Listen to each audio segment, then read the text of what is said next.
দশম শ্রেণী তথা মাধ্যমিক ভূগোলের তোমাদের ফার্স্ট সেমিস্টার এবং ফাইনাল পরীক্ষার জন্য ভূগোলের সম্পূর্ণ বায়ুমণ্ডল থেকে হাইড্রোস্ফিয়ার থেকে তোমাদের সম্পূর্ণ এমসিকিউ, এসিকিউ, শূন্যস্থান পূরণ, স্তম্ভ, শুদ্ধ অশুদ্ধ, টোটাল একটা ভিডিওর মধ্যে আমি কিন্তু তোমাদের কভার করে দিচ্ছি। তোমরা প্রথম থেকে শেষ পর্যন্ত জুড়ে থাকো, দেখবে এর বাইরে একটা কোয়েশ্চেনও কিন্তু তোমরা পাবে না। অর্থাৎ এর বাইরে কোনো কোয়েশ্চেন থাকবে না। যেগুলো দিচ্ছি এগুলোই তোমাদের কিন্তু পরীক্ষায় ফার্স্ট সেমিস্টার বলো আর তোমাদের ফাইনাল পরীক্ষা বলো, অবশ্যই তোমাদের জন্য এই ভিডিওটি। তো চলো দেখে নেওয়া যাক।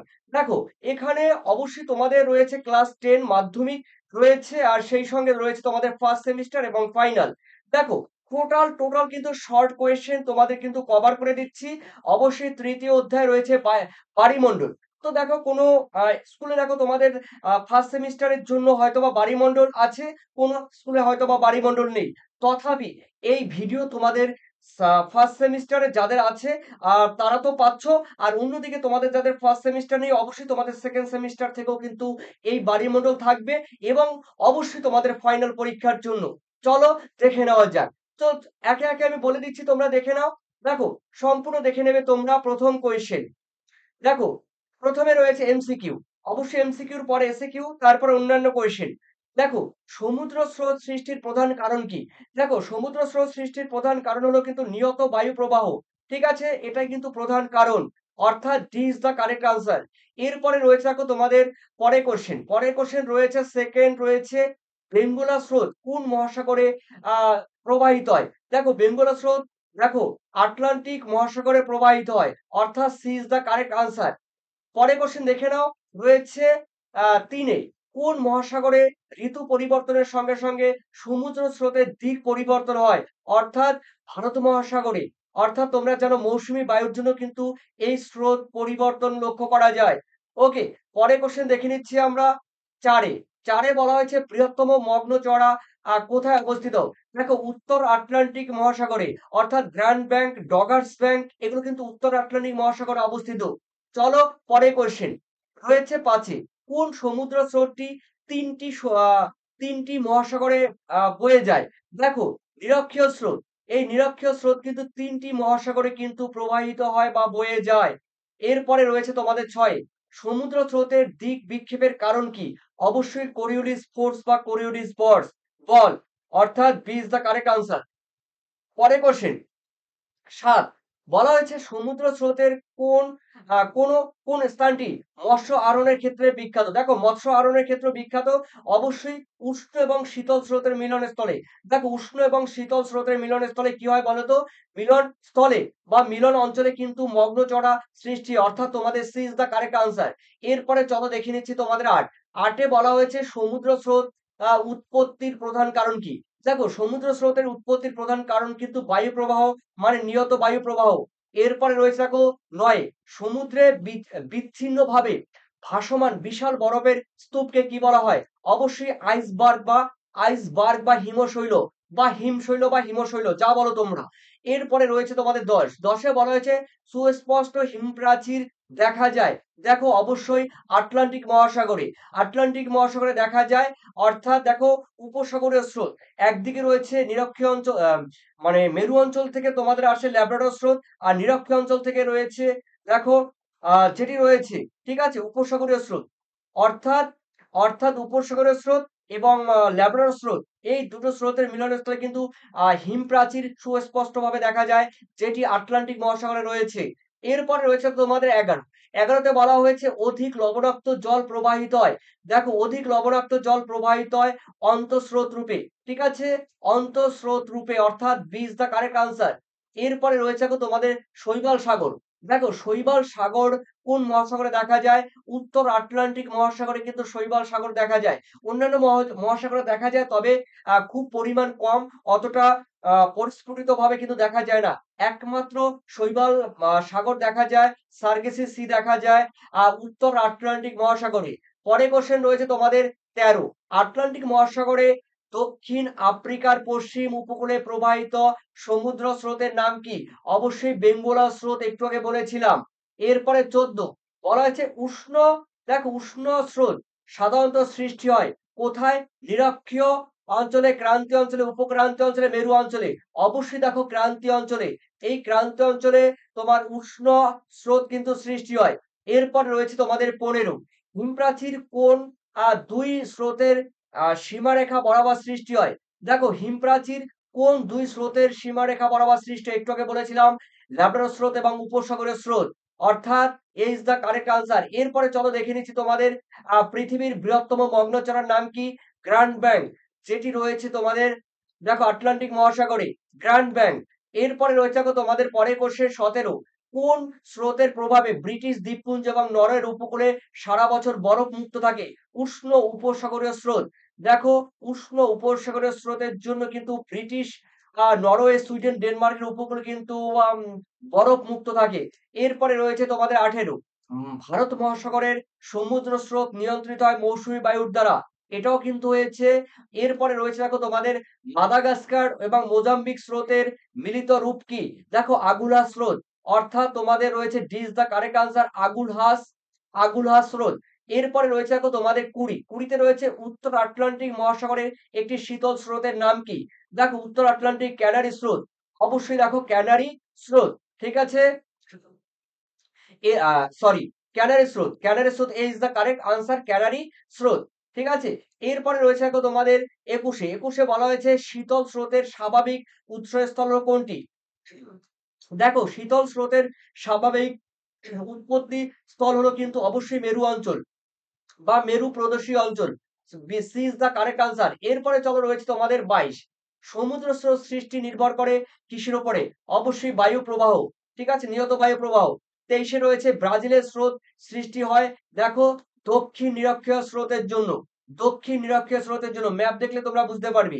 এরপরে ২৪ এ গ্র্যান্ড ব্যাংক মগ্নচড়াটি রয়েছে আটলান্টিক মহাসাগরে। পৃথিবীর বৃহত্তম মগ্নচড়া গ্র্যান্ড ব্যাংক সি। এরপর রয়েছে তোমাদের ২৬ এ উষ্ণ উষ্ণ ও শীতল সমুদ্র স্রোত যে স্থানে মিলিত হয় তাকে কি বলে? তাকে হিম প্রাচীর বলা হয়। অর্থাৎ এ ইজ দ্য কারেক্ট আনসার। এরপরে রয়েছে দেখো তোমাদের পরের কোশ্চেন রয়েছে আমি দেখে নিচ্ছি ২৭ ২৭ এ বলা হয়েছে মেরু স্রোত দেখা যায় দেখো কোথায়? মেরু স্রোত দেখা যায় অবশ্যই আমি বলে দিচ্ছি দেখো প্রশান্ত মহাসাগরে। অর্থাৎ এ ইজ দ্য কারেক্ট আনসার। এরপরে রয়েছে তোমাদের ২৮ এ বলা হয়েছে একটি শীতল স্রোতের নাম কি? পশ্চিম অস্ট্রেলিয়ার স্রোত কিন্তু একটি শীতল স্রোত। ঠিক আছে? যেটি মেরু অঞ্চল থেকে আসে। তো কুমেরু অঞ্চল থেকে কিন্তু সেটি আসে। এরপরে রয়েছে সোমালি স্রোত দেখা যায় ভারত মহাসাগরে। ৩০ এ মৌসুমী স্রোত, মৌসুমী বায়ু প্রবাহে প্রভাবে কি হয়? ভারত মহাসাগরের সমুদ্র স্রোত সৃষ্টি হয়। এরপরে শৈবাল সাগর দেখা যায় আটলান্টিক মহাসাগরে। কোশ্চেন রিপিট হয়েছে তার মানে এই কোশ্চেন তোমরা পাচ্ছ পরীক্ষায়। অধিক লবণাক্ত জল প্রবাহিত হয় অন্তঃস্রোত রূপে। কোশ্চেন রিপিট হয়েছে মানে কোশ্চেন গুলো খুবই গুরুত্বপূর্ণ কোশ্চেন। এরপরে চলো তোমাদের রয়েছে পরের কোশ্চেন রয়েছে বেঙ্গল স্রোত হলো আফ্রিকার পশ্চিম উপকূল বরাবর ঊর্ধ্বগামী শীতল স্রোত। দেখো ঊর্ধ্বগামী শীতল স্রোত বেঙ্গল স্রোত। ঠিক আছে? ঊর্ধ্বগামী মানে নিচের শীতল জল উপর দিকে চলে আসে। ঠিক আছে? উপর দিকে উৎক্ষিপ্ত হয় বা চলে আসে। এরপরে রয়েছে দেখো তোমাদের ৩৪ দেখো কোন স্রোতের প্রভাবে ব্রিটিশ দ্বীপপুঞ্জ নরওয়ের উপকূল সারা বছর বরফ মুক্ত থাকে? উত্তর আটলান্টিক স্রোত বা উপসাগরীয় স্রোতও বলা যায়। ঠিক আছে? কিন্তু তোমরা উত্তর আটলান্টিক স্রোত করবে। কিন্তু এখানে তোমাদের উপসাগরীয় স্রোতটি পরবর্তী পর্যায়ে উত্তর আটলান্টিক স্রোত নামে কিন্তু পরিচিত হয়। এরপরে রয়েছে শীতল ল্যাব্রাডর স্রোত এবং উষ্ণ উপসাগরীয় স্রোত মিলিত ঘন কুয়াশা ও ঝড়-ঝঞ্ঝা সৃষ্টি করে উত্তর আমেরিকার পূর্ব উপকূলে।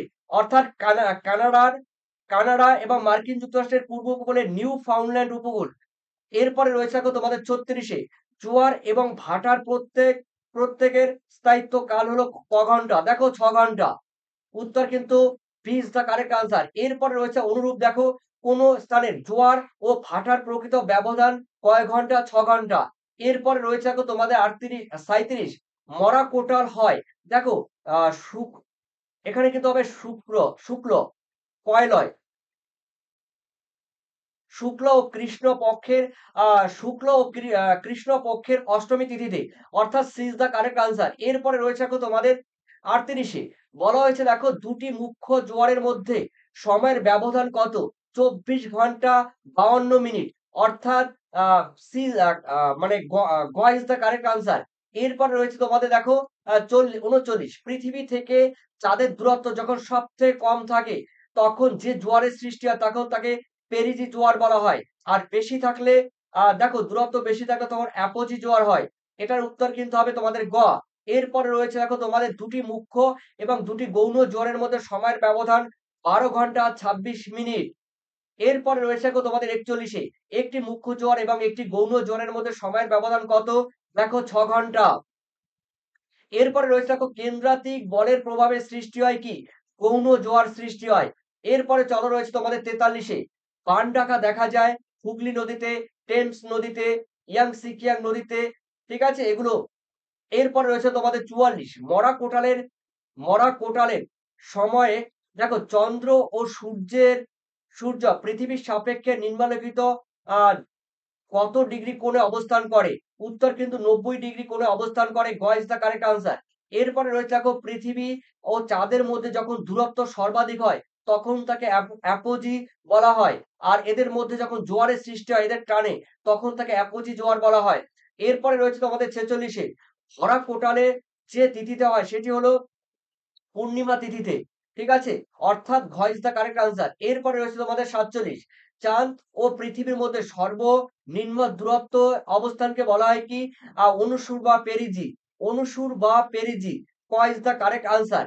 এরপরে রয়েছে প্রতিযোগ অবস্থানের সময় দেখো কি হয়? পূর্ণিমা হয়, অর্থাৎ খ ইজ দ্য কারেক্ট আনসার। এরপরে তোমাদের দেখো রয়েছে অতি সংক্ষিপ্ত উত্তর। অবশ্যই অতি সংক্ষিপ্ত উত্তর তোমাদের অন্য আরেকটি ভিডিওতে আমি তোমাদের নিয়ে আসবো। সেই ভিডিওতে তোমাদের অবশ্যই থাকবে কিন্তু দেখো আহ, অতি সংক্ষিপ্ত উত্তর থাকবে। সেই সঙ্গে তোমাদের দেখো রয়েছে মোটামুটি 34টি শূন্যস্থান পূরণ থাকবে। শূন্যস্থান পূরণ রয়েছে তো মোটামুটি 16টি রয়েছে, ঠিক আছে। এরপরে রয়েছে দেখো তোমাদের শুদ্ধ অশুদ্ধ। শুদ্ধ অশুদ্ধ রয়েছে মোটামুটি 18টি। বাম দিকের সঙ্গে ডান দিক মেলাতে হবে, মোটামুটি 6টি রয়েছে। ওকে, তো পরবর্তী ভিডিওর জন্য তোমরা অপেক্ষা করো আর অবশ্যই তোমাদের মূল্যবান কমেন্ট সেকশনে জানিও। আর সম্পূর্ণ তোমরা যদি ফার্স্ট সেমের অর্থাৎ তোমাদের যেই মাধ্যমিকের সম্পূর্ণ ফাইনাল পরীক্ষা, ফার্স্ট সেমিস্টার, সেকেন্ড সেমিস্টার এবং ফাইনাল পরীক্ষার জন্য যদি তোমরা পিডিএফ দরকার হয় অবশ্যই আমাকে বলবে। তবে পিডিএফ নিতে গেলে কিন্তু তোমাদের মাত্র বর্তমানে এবারে 7890404016 এটি কিন্তু হোয়াটসঅ্যাপ নাম্বার। এই হোয়াটসঅ্যাপ নাম্বারে যোগাযোগ করবে।